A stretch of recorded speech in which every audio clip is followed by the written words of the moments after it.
There are a lot of Destiny 2 exotics, so obviously some are going to be better than others. Yet, there are some exotics that are actually quite good but don't get the spotlight because they aren't the best. Today I will talk about 10 of the most underrated or forgotten exotics from each class, 3 from Warlock, 3 from Titan, and 4 for Hunter to round it out. And I will give you a few build tips on how to best utilize them. Let's start from the skull and work our way down to the shins. But before we get going, I want to tell you about the sponsor of today's video, Bespoke Post.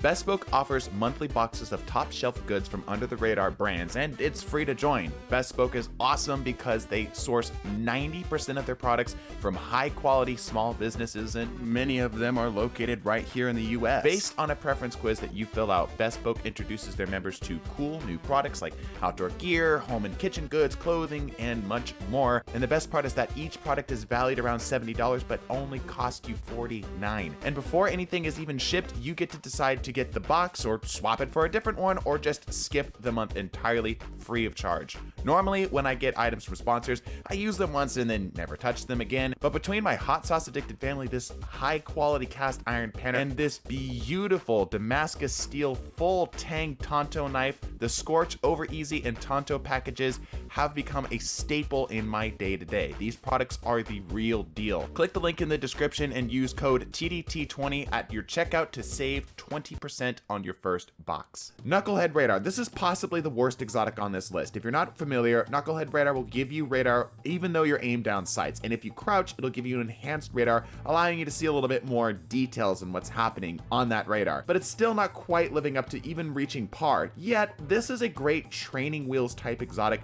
for new players who are just trying to get used to how the radar works in the game. And specifically, don't sleep on this, especially if you do things like radar booster or mods that give you enhancements for crouching or hard scoping, like maybe firmly planted or no distractions. Ashen Wake. This Titan exotic is so underrated it's almost criminal. It is synergistic to each of the subclasses for different reasons. Top tier will give you a bit of a speed boost when you get a kill, middle tier will give you increased grenade regeneration as well as bonus damage, and bottom tier will give you a sunspot.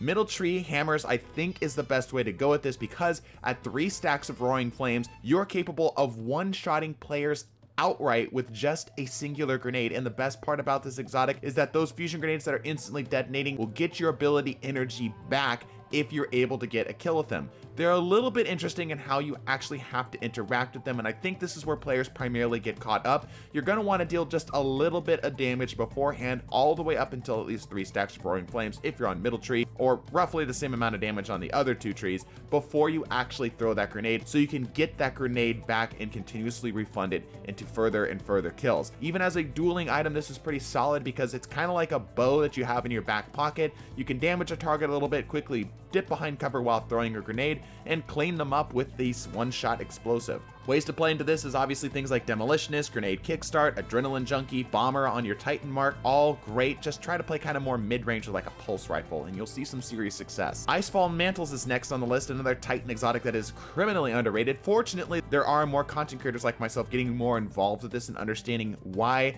getting a total of 300 health, even though it trades off your barricade, is quite useful. It's hard to explain how valuable that extra 100 health can be, but as soon as you start to use it and you start to survive things you don't anticipate to survive, you'll understand it. You'll survive things, you'll surprise your opponent, you'll get that advantage on your opponent. It just pretty much allows you to instantly win duels, assuming they don't just outright kill you with something that would have normally killed something like a super. You can stack things like damage resistance into this or more shields like Sentinel, usable on any subclass, but you are a fool not to try this with Behemoth with the Whisper of Chains, because with the Whisper of Chains giving you a 25% damage reduction from anything received, just a damage resistance, and the 300 health total that you have with a higher-ish resilience, you are pushing 400 health effectively on that Titan. That is the same type of health as a super It functionally negates any type of damage boost at the cost of your sprint or jump, so because you're going to be a little bit slower, run more mid-range gear with a slower initial TTK, but a faster following TTK, something like obviously here,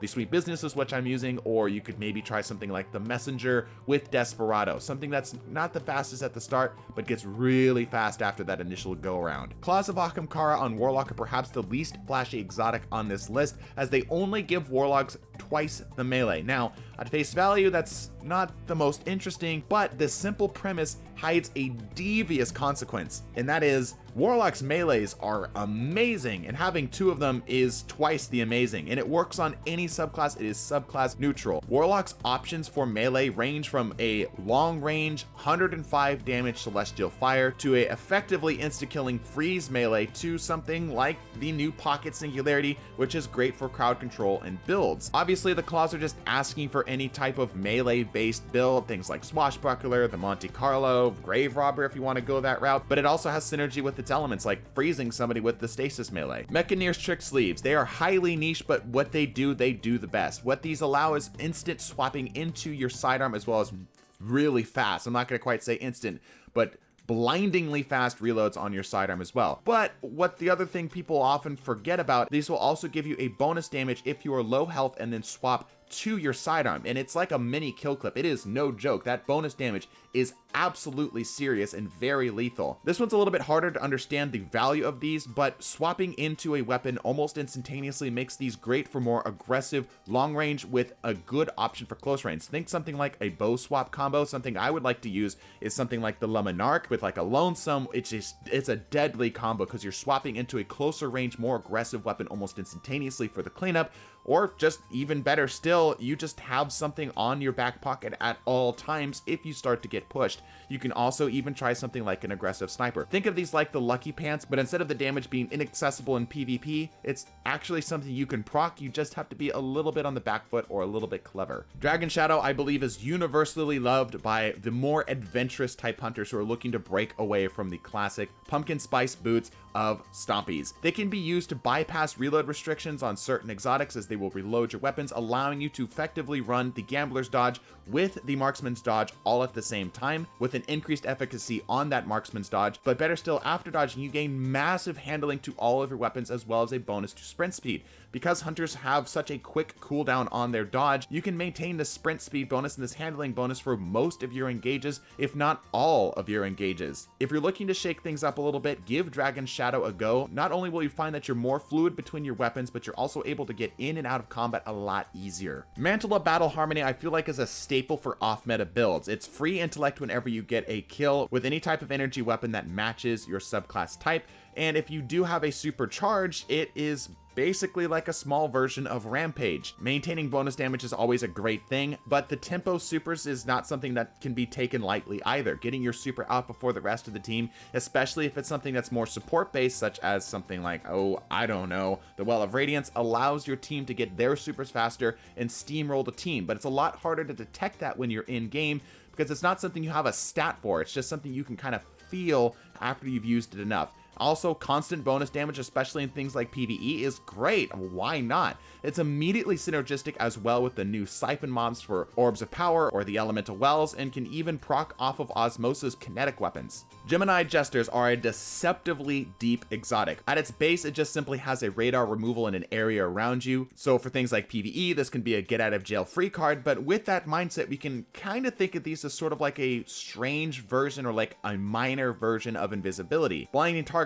nearby removes their radar, allowing you to move around their area freely without worry of getting detected or tracked down. The dodge will also tick targets for 1 damage. This dodge actually can't kill anything, but those damage numbers can give you free information. There's plenty of times that you'll see throughout this gameplay that I don't know where a target is, but because the Gemini Jesters popped up that little damage number, I know exactly where he was. Even though it doesn't technically deal damage, it's free assist, which just means more super energy for you, which is of course never a bad thing. And of course, if you're flat-footed with the target, your dodge is more likely to avoid death, as the blinding is a little bit harder to see you through it. On Teus Wards, many forget that these also grant you a slide bonus as well as 100% invincibility during the Antaeus Ward slide, assuming Bungie doesn't decide to architect you. It is god tier at being hyper aggressive with literally anything from long range snipers mid-range fusions to shotguns and anywhere in between. I find these particularly effective with an SMG, as you're able to slide into engagements and basically get the first shot off for free, or the first handful of shots off for free. You're almost guaranteed to win almost any fight, assuming your target is even slightly caught outside of cover. Legitimately, I mean this 100% seriously. I feel like these shouldn't belong in the game, because this type of invincibility should never be this free for a quote-unquote competitive shooter game. And it's surprisingly easy to support as well. Military Striker for Inertia Override, or Cryoclasm on Behemoth, or Slide Shot, Kickstart, you get the idea. If you want to try being aggressive in a different way than just the Dune Marchers, give Antaeus Wards a go, you will not be disappointed. And last on our list is the Boots of the Assembler. Stop complaining about Lorelei Splendor when Boots of the Assembler literally exist. Damage boosts or healing to your entire team if they are in line of sight feels cheesy and wrong, and I absolutely love it. Whenever you do heal or damage boost a friendly, you'll get a longer rift, which means more plus 20% damage abuse or more healing. That alone would be good enough to warrant its use, but Bungie decided to also bake in Lumina synergy just for wearing these exotics. If you pop down a rift and stand in it for a little while, you will get free noble rounds, which again is even further healing or damage boost just for using it. Off of the latest buffs that came to Lumina, that free damage boost can mean big things. That can allow you to one-shot body shot on certain sniper builds, or it can do a one head and two body on most resiliences in the Crucible. If your enemy thinks Lorelei Splendor is annoying, slap on the Boots of the Assembler and an Empowering Rift and watch your entire team suddenly be like a light version of the Lorelei Splendor helm. I hope you enjoy this. Make sure that you subscribe if you would like to see more content like this. I'll leave a link in the description below to the last exotic video we did for this. Bless your faces, and deuces.